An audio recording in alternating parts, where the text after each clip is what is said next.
দুর্গাপুরে তানসেন রোডে ৩ নম্বর ওয়ার্ডে তৃণমূলের ক্যাম্প অফিস ভেঙে দেওয়ার অভিযোগ উঠল বিজেপি এবং সিপিএম এর বিরুদ্ধে।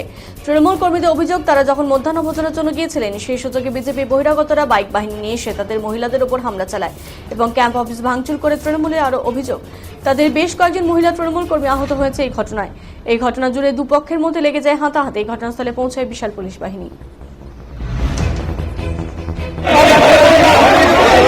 শান্তিপূর্ণভাবে ভোট চলছিল, কোনো অসুবিধা ছিল না, মানুষ স্বতঃস্ফূর্তভাবে ভোট দিচ্ছে। হঠাৎ করে দুপুরবেলা বিজেপি এবং সিপিএম যৌথভাবে যখন বুঝেছে যে তাদের পায়ের তলায় মাটি নেই এবং হেরে যাওয়ার একটা সমূহ সম্ভাবনা দেখা দিয়েছে। আপনারা চারিদিকে দেখতে পাচ্ছেন দিলীপ ঘোষ কিভাবে করে বেড়াচ্ছে এবং তারা, আমরা যখন আমাদের ছেলেরা লাঞ্চে গেছিল, মহিলারা ছিল, তাদের উপর আক্রমণ চালায় এবং এই ক্যাম্প অফিস ভেঙে দিয়েছে যৌথভাবে সিপিএম এবং বিজেপি। আপনাদের কোন কর্মী কি ইনজিওর্ড আছে? দুজন মহিলা কর্মী ইনজিওর্ড আছে। পুলিশ আমাদের উল্টে মেরেছে। বিজেপি এখানে সংবাদ সংগ্রহ করতে আসি, তখন দেখি বিজেপির একটি প্রতিনিধি দল এখানে ছিল, যারা বাইক নিয়েছিল। এরা কি সবাই বহিরাগত?